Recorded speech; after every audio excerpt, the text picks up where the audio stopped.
Good morning, students. Now we are going to see our next problem number 20. I will read the problem from textbook. You have to listen that. A big dumbbell is prepared by using a uniform rod of mass 60 gram and length 20 centimeter. Let us consider this as a dumbbell. Okay, it has a uniform rod which is having the mass 60 gram and length 20 centimeter.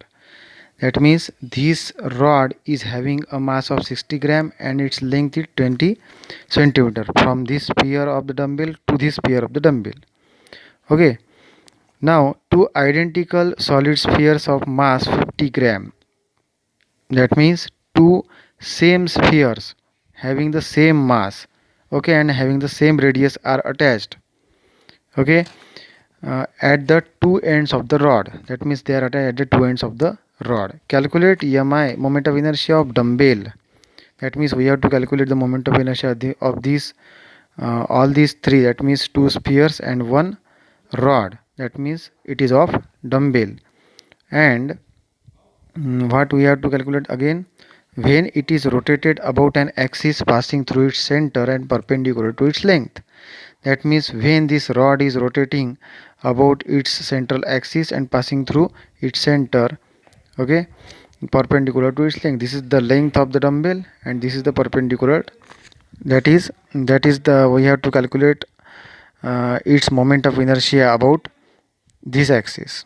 Okay, now what we are going to observe here, आता आपल्याला काय दिसतं इथं, here is the radius of the sphere, it is 10.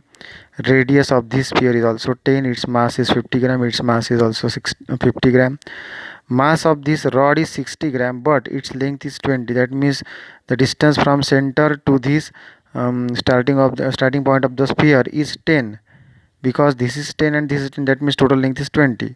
Radius is also 10. Therefore, we can say that the total distance from the center of the sphere to the center of the rod is 20. Okay, if it is denoted by h, it is 20. Then we have the formula for mi of the solid sphere rotating about an axis passing through its center, and it is, what is that, it is 2 by 5 m r square. That is, here is I have written, that is moment of inertia of the sphere, s is for sphere, is equal to 2 by 5 into m. What is m? Mass of the sphere. And r square, that means radius of that sphere, it is r square. Here its radius should be, that means radius of the sphere is 10, but if I have to calculate about this axis, then according to the parallel axis theorem, I am knowing the value of this is by this formula. But for this axis, what I have to calculate for this sphere, म्हणजे आपल्याला या ॲक्सिसच्या भोवती या स्फिअरसाठी जर moment of inertia काढायचं असेल तर आपल्याला कसं कॅल्क्युलेट करता येईल, हे त्याचं डिस्टन्स झालं इथून तर इथपर्यंत, आणि ते आपल्याला दिसते की इथे 10 आहे प्लस हे 10 आहे, म्हणजे काय झालं 20 झालं. ह्याला आपण एच असं म्हणू, आणि हे दोन पॅरल ॲक्सिस आहे म्हणून आपण पॅरल ॲक्सिस थेरम इथे अप्लाय करू शकतो. इथे मी त्याला जर आय ओ असं म्हटलं, याच्या भोवती फिरताना या स्फिअरसाठी आय ओ जर असेल तर काय झाला तो I O is equal to I S plus M H square. हे झालं याचा डिस्टन्स इथून इथपर्यंत एच, म्हणून मग M H square. I S म्हणजे या स्फिअरचा मोमेंट ऑफ इनर्शिया. आता मी या स्फिअरचा या रॉडच्या भोवती, रॉडच्या सेंटरमधून जाणाऱ्या ॲक्सिसच्या भोवती मोमेंट ऑफ इनर्शिया काढतो पहिले, तेवढाच या स्फिअरचा असेल, मग दोन स्फिअरचा निघाला, नंतर मी या रॉडचा काढतो, आणि अशा प्रकारे मी दोन्ही स्फिअरचा प्लस रॉडचा एकत्र करून टोटल डंबेलचा moment of inertia passing through the axis perpendicular to lengths काढू शकतो. त्यासाठी पहिल्यांदा मी आय ओ काढतो. आय ओच्या भोवती असणारा मोमेंट ऑफ इनर्शिया जो आहे आय ओ या ॲक्सिसच्या भोवती तो काढता आहे, म्हणून I O is equal to काय झाला I S plus M H square. इथे काय झाला आय एस जो आपल्याला दिलेला आहे 2 by 5 एम आर स्क्वेअर इथे लिहिलं, प्लस एम म्हणजे हे मास ऑफ स्फिअर आहे म्हणून त्याला मी एम एस म्हणतो, इंटू एच स्क्वेअर, म्हणजे हे जे झालं दोन पॅरल ॲक्सिसमधलं डिस्टन्स. पॅरल ॲक्सिस थेरम पाहायचा आहे, त्यावरून तुम्हाला तो समजतो. सगळ्यांची व्हॅल्यू जर मी इथे पुट केल्यानंतर भाग दिला आणि सगळं जर मी कॅल्क्युलेट करत गेलो तर बोर्डावर दाखवल्याप्रमाणे आपल्याला आय ओची व्हॅल्यू मिळते 22,000 gram centimetre square. Okay, it is 22,000 denoted by equation number 1.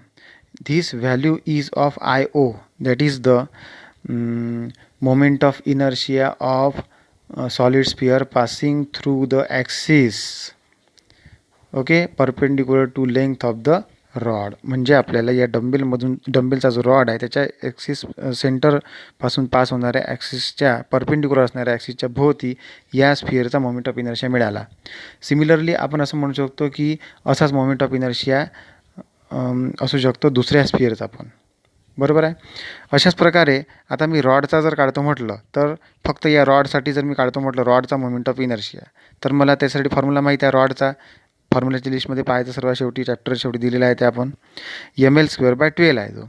म्हणून 1/12 इंटू m इंटू l². आता या रॉडची लेंथ आहे 20, म्हणून लेंथ आपण l म्हणू 20, आणि 60 ग्रॅम हे त्याचं काय आहे, मास आहे. म्हणून मी काय म्हणेल, हा 1/12 60 इंटू 20². ते किती निघालं मग, ते निघालं मग IR म्हणजे moment of inertia of rod. ते झालं टोटल. याचं कॅल्क्युलेशन जर तुम्ही केलं ते मिळते तुम्हाला 2000 ग्रॅम सेंटीमीटर². आपण इथे SI सिस्टीममध्ये सॉल्व न करता CGSमध्ये सॉल्व करता, म्हणून किलोग्रॅमचं ग्रॅमचं किलोग्रॅम केलं नाही, सेंटीमीटरचं मीटर केलं नाही आपण. ओके, मग आपल्याला इथे मिळालं gram centimetre. Now total MI of the dumbbell. आता आपण इथे पहिल्यांदा काढलं इक्वेशन नंबर 1मध्ये MI of sphere, equation number 2मध्ये काढला MI ऑफ रॉड. आता आपण टोटल MI जर काढतो म्हटलं तर that is MI of dumb means dumbbell it is equal to IO एका स्फिअरसाठी प्लस IO दुसऱ्या स्फिअरसाठी प्लस IR रॉडसाठी. अशा प्रकारे टोटल मोमेंट ऑफ इनर्शिया आपल्याला मिळेल तो म्हणजे असा असेल, IO plus R is equal to twice IO plus R. दोन्ही याच्या व्हॅल्यू जर टाकल्या मी इथे तर कॅल्क्युलेशन करत गेल्यावर मला काय मिळते, 46,000 दॅट मीन्स 46,000 ग्रॅम सेंटीमीटर². आपल्या पुस्तकामध्ये ही व्हॅल्यू 24,000 ग्रॅम सेंटीमीटर² दिलेली आहे. मला असं वाटते की ते चुकीचं आहे, कारण इथे 2 वेळा IO घेतलेला त्यांनी नाही आहे. इथे त्यांनी एकच वेळा IO घेतलेला आहे, म्हणजे एकाच डंबेलचा त्यांनी मोमेंट ऑफ इनर्शिया इथे कन्सिडर केलेला आहे, आणि तो कन्सिडर केल्यानंतर त्याला प्लस 2000 करून टाकला, आणि अशा प्रकारे 22,000 प्लस 2000 म्हणजे 24,000 असं त्यांनी उत्तर तिथे काढलं. पण आपल्याला पूर्णच्या पूर्ण डंबेलसाठी काढायचं असेल तर दोन्ही स्फिअर विचारात घ्यावे लागतील. म्हणून मग इथे उत्तर जे आहे ते बरोबर आहे, आणि पुस्तकातलं उत्तर थोडं चुकलेलं असं मला वाटते.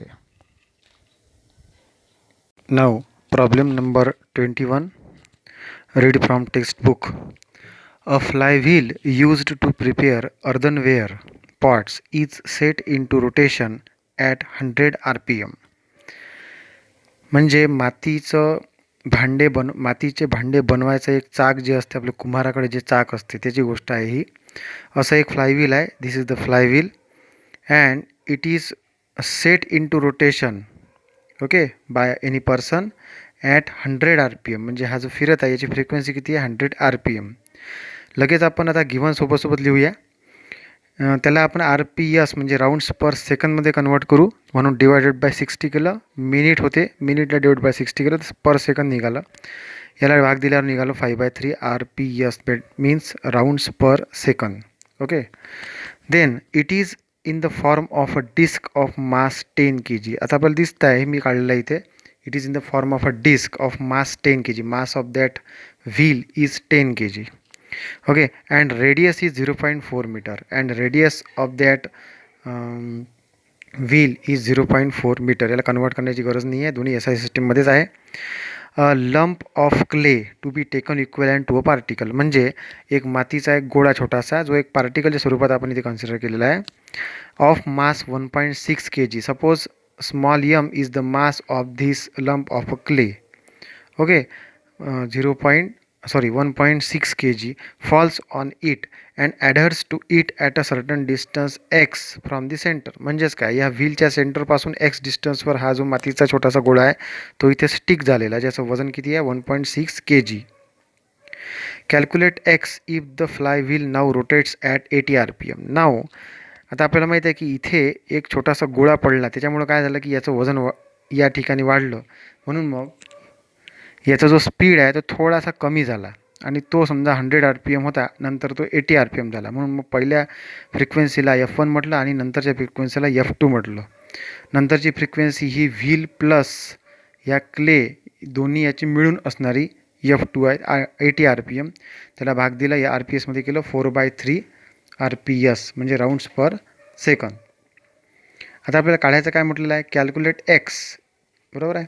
आपल्याला एक्स काढायचा आहे, म्हणजे हे जे डिस्टन्स आहे, किती डिस्टन्सवर हा गोळा पडलेला असेल की त्यावेळेस त्याची फ्रिक्वेन्सी कमी झाली, हे आपल्याला काढायचं आहे. आपण याआधी शिकलेलो आहोत की if no external torque is applied then angular momentum is conserved or constant, we can see that.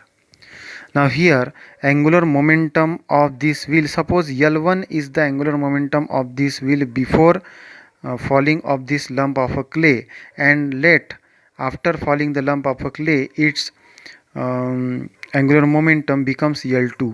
Then as there is no external torque applied on this wheel, therefore angular momentum before that is L1 and angular momentum after that is L2. That means after means after falling this lump of a clay will be same, that is L1 equal to L2. आता L1 हे आधीचं आहे आणि L2 हे नंतरच आहे, ज्याच्यामध्ये clay पण आहे, क्लेचा एक मातीचा एक गोळासुद्धा आहे. दोन्ही याची व्हॅल्यू पुट करू आपण. L म्हणजे आय ओमेगा आपण शिकलेलो, म्हणून L1 equal to I1 into omega. पहिले त्याची फिरण्याची जी अँग्युलर व्हेलॉसिटी होती ती ओमेगा आहे आणि नंतरची सुद्धा ओमेगाच राहील, फक्त I1 आणि I2 असे दोन वेगवेगळे मोमेंट ऑफ इनर्शिया याच्या सेंटरच्या भोवती फिरताना या व्हीलच्या आपल्याला मिळतात, कारण की पहिले जो व्हील फिरत आहे तो I1 मोमेंट ऑफ इनर्शियाने फिरत आहे, नंतरचा व्हील हा with this lump of a clay आहे तो I2ने फिरत आहे. इथे आपण जर त्याचे व्हॅल्यू पुट करतो म्हटलं तर आय म्हणजे या डिस्कसाठी मोमेंट ऑफ इनर्शिया असतो हाफ mr², म्हणून आम्ही लिहिले ते हाफ mr². m हे या डिस्कचं म्हणजेच या व्हीलचं मास आहे आणि r ही त्याची रेडियस आहे, म्हणून ओमेगा म्हणजे 2πf, बरोबर आहे. इथे मला असं दिसते की पहिलेची फ्रिक्वेन्सी नंतरची फ्रिक्वेन्सी वेगवेगळी आहे, म्हणून मग इथे मी ω1 आणि ω2 असं लिहू शकतो. मग पहिल्यासाठी जर मी म्हटलं ω1 तर मला लिहायला लागेल 2πf1. अशाच प्रकारे इथे जर मी लिहितो म्हटलं I2ची व्हॅल्यू तर मला हाफ mr² तर आहेच, पण I2 हा moment of inertia of this wheel along with the lump of a clay आहे, and hence I have to add the moment of inertia of this lump of a clay around the central axis as its distance is x and its mass is small m. Therefore it is mx². एका छोट्याशा पार्टिकलसाठी आपण काय म्हणत असतो, mass into square of the radius, square of its distance from the axis of rotation, म्हणून ते काय झालं m into x² into ω2. ω2 means 2πf2. f2 हे फ्रिक्वेन्सी आहे नंतरची, हा गोळा पडल्यानंतर, म्हणून मग ω2ची व्हॅल्यू इथे मला मिळाली.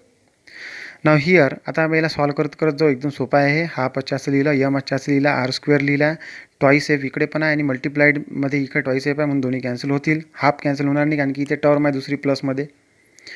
इक्वल टू आता मी ह्या एका टर्ममधून हाफ बाहेर काढतो तर इथे मिळालं मला mr² राहिलं, प्लस इथून जर हाफ बाहेर निघाला तर इथे हाफ आहेच नाही, म्हणून आपण असं करू 2नी मल्टिप्लाय करू, बरोबर आहे.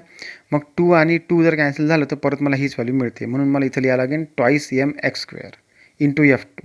बघा आता हाफने जर आतमध्ये मल्टिप्लाय केलं तर काय भेटलं, half into 2mx², 2 cancel, value is mx², that is the given value into f2.